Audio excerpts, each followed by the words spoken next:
First question, what seems to be the biggest substance abuse issue in Fayette County? Well, with the people that we work with, I think the biggest problem is prescription drugs.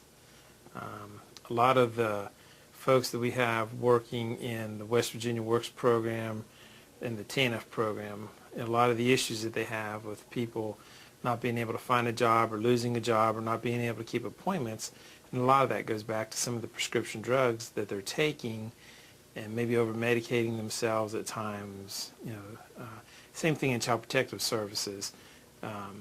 We drug test people for certain things, and we find they may have something in their system. The first thing we ask for is the prescription to be able to match what they're supposed to be taking, and a lot of times we may not be able to find that prescription to match the drug.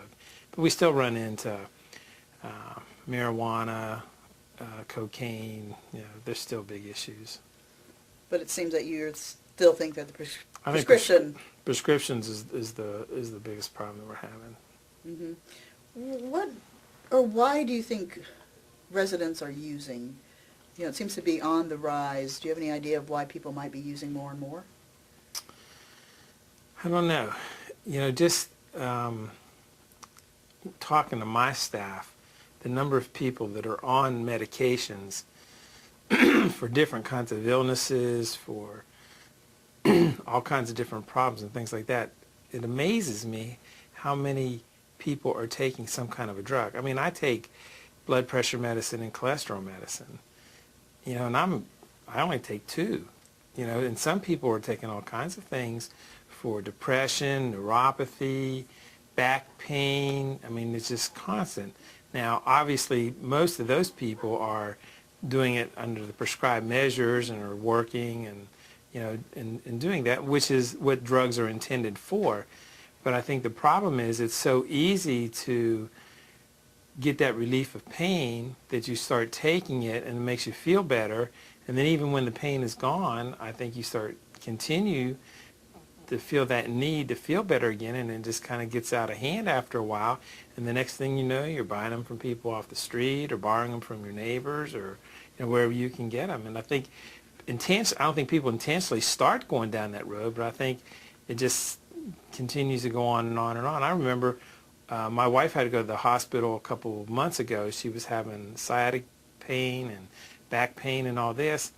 And we went in the morning and they gave her some treatments and it didn't work, and she was in such pain that we had to go back that evening. Well, they gave her a shot while we were in the waiting room waiting, and that didn't do anything for her. And when we got in, they ended up giving her morphine and Valium, and it knocked her out.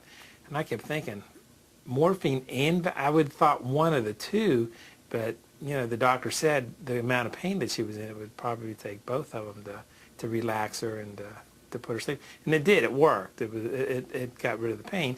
And I think that's what society is into, relieving pain, doing away with pain. I mean, that's when you talk to doctors and to medical people, pain management is a big thing now.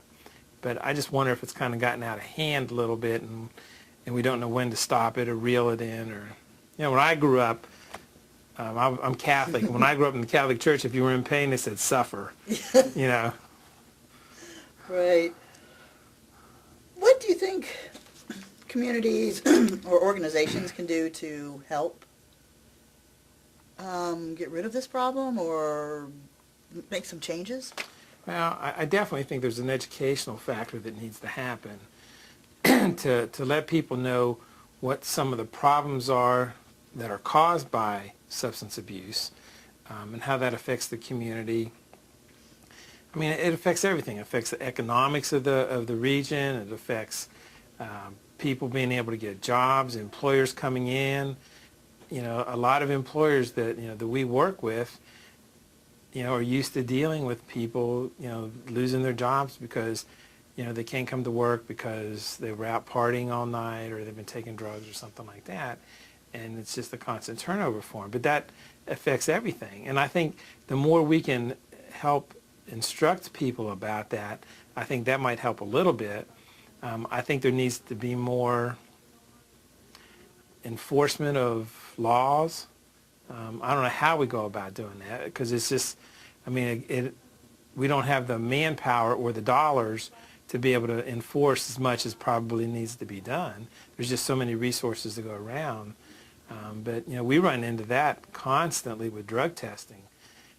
Sometimes, we'll be drug testing 3 or 4 people a day. Sometimes 15 or 20 a week, kind of depending on situations and things like that. And that's just people in our custody, which is, we have 87 kids in custody right now. So, we're drug testing parents and things like that, with court orders and stuff. And that's just not even a drop in the bucket as to what's going on out in the community at large. So, but I think enforcement's another area that we need to look at. But I think education and enforcement are the 2 biggies. What about youth involvement? Because you broadly said people, and I was wondering if youth play into this as well. Yeah, I think so. We have workers that work specifically youth service cases, and they run into the same problems with kids being in substance abuse. It might be alcohol or marijuana more so than prescriptions, but I think it's still a problem with prescription drugs. I have a friend who's a principal over in Raleigh County, and she had a 3rd grader, I think it was a 3rd grader, who came to school who was selling marijuana so he could buy ice cream. Now, he stole that marijuana from his parents who were using. He was just trying to get money to buy ice cream. He wasn't using the drugs, but that was a big issue.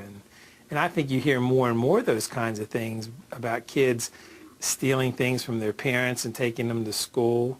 Of course, I've heard of kids getting together and having farm parties. Everybody brings prescriptions that they can find, and they put them in a bowl and they start taking them, and which just kind of blows my mind. I can't imagine taking something that I don't know how it's going to affect me or how I'm going to react to it. I just can't even conceive of anybody thinking about doing that.